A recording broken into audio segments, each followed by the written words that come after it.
بسم الله الرحمن الرحيم. السلام عليكم ورحمة الله وبركاته. أحباب المصطفى صلى الله عليه وسلم، رجعنا لكم تاني مع أجمل امتحان اللغة العربية. طبعا انتوا أول ما شفتم تسريب الامتحان من داخل اللجنة على طول جريتم ودخلتم على الامتحان. أنا عايز أقول لكم أول ما تشوفوا الاسم ده بيكون خادع قوي، لكن كل اللي موجود داخل الفيديو هي عبارة عن توقعات أو أكتر التوقعات اللي ممكن تجي لك في الامتحان. فركز بقى معايا ونبدأ امتحاننا، بس نبدأ بالصلاة على النبي صلى الله عليه وسلم. اللهم صل وسلم وبارك عليك يا حبيبي يا رسول الله. الكل ينزل يعمل لايك وشير وكومنت ونبدأ امتحاننا. طبعا بتجيلنا اول حاجة قطعة بالشكل ده، ولازم نركز على الكلمات اللي بالنقط الاحمر عشان هو ده هيبقى محور الاسئلة اللي هتيجي على هذه القطعة. يلا بقى، حدد ما يلي المقصود بلا قطة الأضواء. لا قطة الأضواء يعني من اسمها طبعا هي كاميرات التصوير. علاقة قوله يسجل من ظاهرة الاجتماع أبعدها وأخفاها بما قبلها ايه؟ بما قبلها ان هي بتوضح الجملة اللي قبلها.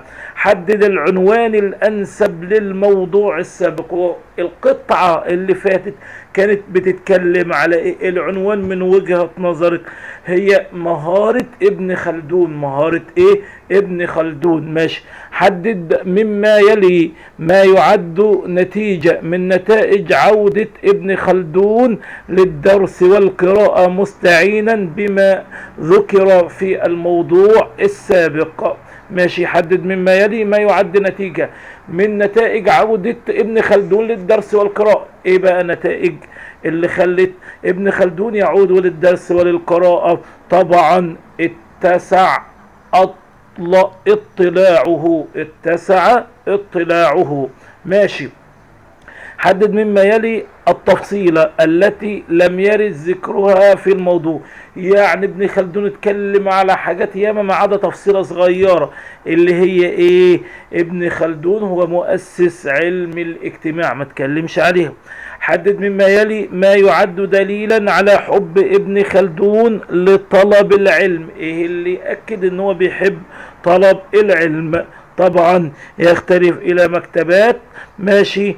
فاس التي كانت من اغنى المكتبات الاسلامية. بسم الله ما شاء الله، كان بيحب المكتبات ويحب الكتب وكل حاجة. طبعا قدامنا القطعة ديت ولازم نركز على كل الكلمات اللي بالاحمر. ماشي يا سيدي. حدد معنى الاملاق يعني ايه؟ الفقر. اختار العنوان الانسب للموضوع مما يلي. انسب عنوان للموضوع ده ايه؟ ايوه، اعظم قيمة اقرها الاسلام هي ثبات الاخلاق. اعظم حاجة هي ثبات الاخلاق. فلسفة الدين الاسلامي كما يرى الكاتب تتكون من لفظين. فلسفة الدين الإسلامي عبارة عن ثبات الأخلاق. عبارة عن ثبات إيه؟ الأخلاق. كل مما يلي في الموضوع السابق اتفق على أهمية ثبات الأخلاق ما عدا إيه؟ طب كل مما يلي في الموضوع السابق اتفق على أهمية ثبات الأخلاق. كلهم اتفقوا على أهمية ثبات الأخلاق ما عدا مين؟ ما عدا القصابين. ما عدا ايه؟ القصابين هم اللي ما اتفقوش على ثبات الاخلاق، اهمية ثبات الاخلاق. حدد مما يلي وسيلة تجعل المؤمن صلبا قويا. ايه اللي يخلي المؤمن صلب وقوي؟ طبعا التخلق باخلاق الدين. طيب. وكثيرا ما حدث مالك نفسه بالعودة الى ارض الشربة والعلم السعدي فأفضى برأيه إلى ولده. ماشي. ولكن ولده كان صارما صلبا فلم يتزعزع عن رأيه وبقى على عزمه الأول أنه لن يعود إلى عبس. ماشي. حتى يحل العقدة التي بينه وبين عنترة. يا سلام. يبقى مالك حب انه يرجع ولكن ابنه قال له لا. طيب. كشف حوار مالك مع ابنه عن عاطفة كل منهما، كلهم بيدوروا على عاطفة سواء مالك او ابنه. ايه بقى العاطفة؟ مالك تسوقه عاطفة الحنين والشوق، عاوز يرجع للمكان اللي هو ايه اتربى فيه. وعمرو تسيطر عليه عاطفة الغل والحقد، عاوز ينتقم من عنترة. يبقى ده عنده عاطفة، بس عاطفة كويسة اللي هو مالك. اما ابنه بقى عنده عاطفة، بس ايه؟ عاطفة شريرة. طبعا هنقرا الابيات ديت وهنجاوب عليهم. حدد ما يلي.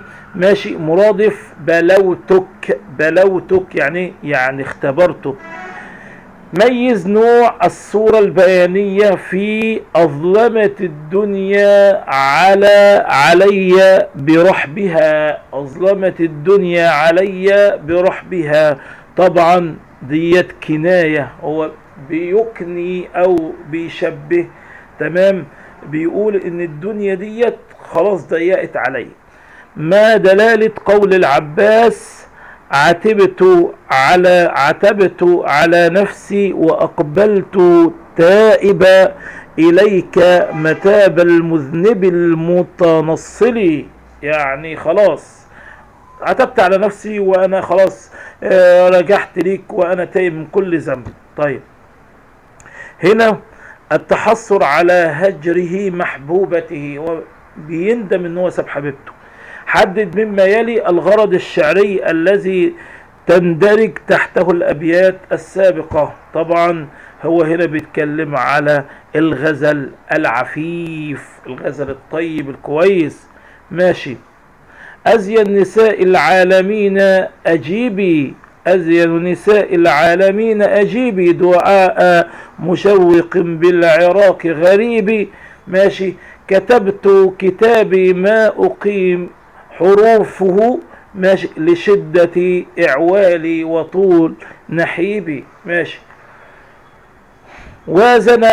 وازن بين البيتين السابقين وبين ما جاء في النص السابق من حيث موقف الشاعر من محبوبته. نجد أن الشاعر عبر في النص عن الهجر لمحبوبته، ولكنه ندم في النهاية. طب ما انت عبرته بس ندمت ليه؟ أما في البيتين فهو يطلب من محبوبته أن تجيب دعاءه لأنه لا يتحمل شدة الفراق. يبقى هو غازل محبوبته وهجرها الأول، وبعد كده ندم، وبعد كده عذرا في البيتين دول بإيه؟ بيطلب منها ان هي تسمع كلامه. ماشي. يبقى تعالى بنت. يلا. حدد مما يلي معنى محيلة. محيلة يعني ايه؟ يعني بارزة. حدد علاقة قوله تعالى قتل في نفسه الطموح، قتل في نفسه الطموح بما قبلها. طبعا ديت نتيجة، قتل في نفسه الطموح نتيجة لما قبلها. دلل من النص على ثقافة الكاتب الدينية.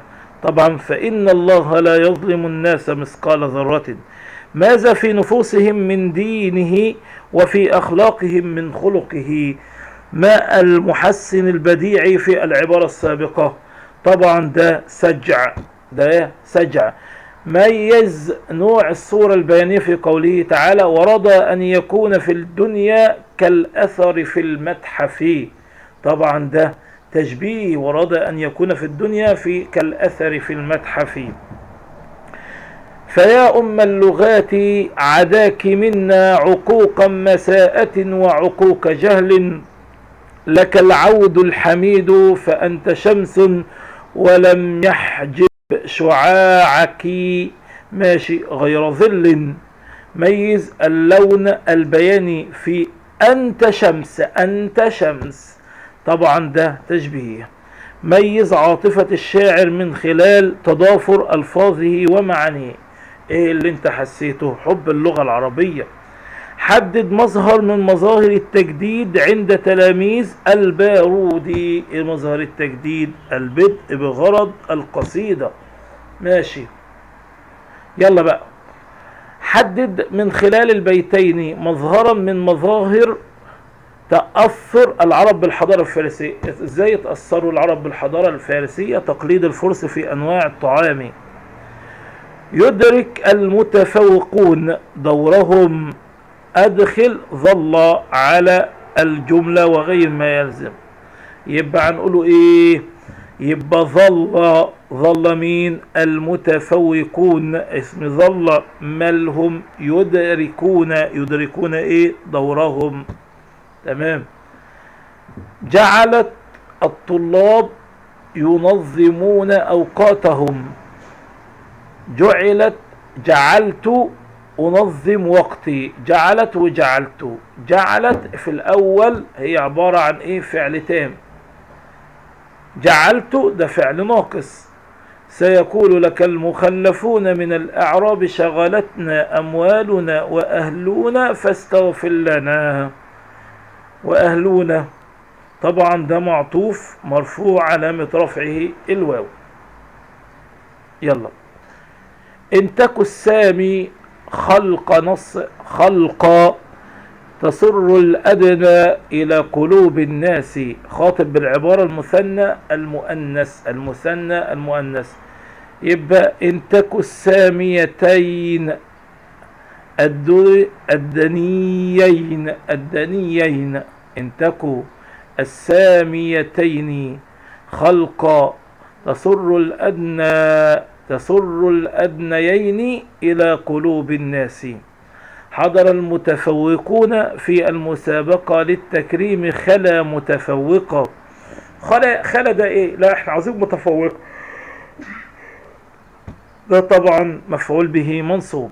يأبى الأحرار الذل والعبودية. عندما تبدأ الجملة بكلمة الأحرار تكون الأحرار يأبون الذل والعبودية. يلا زي ما انتم شايفين كده.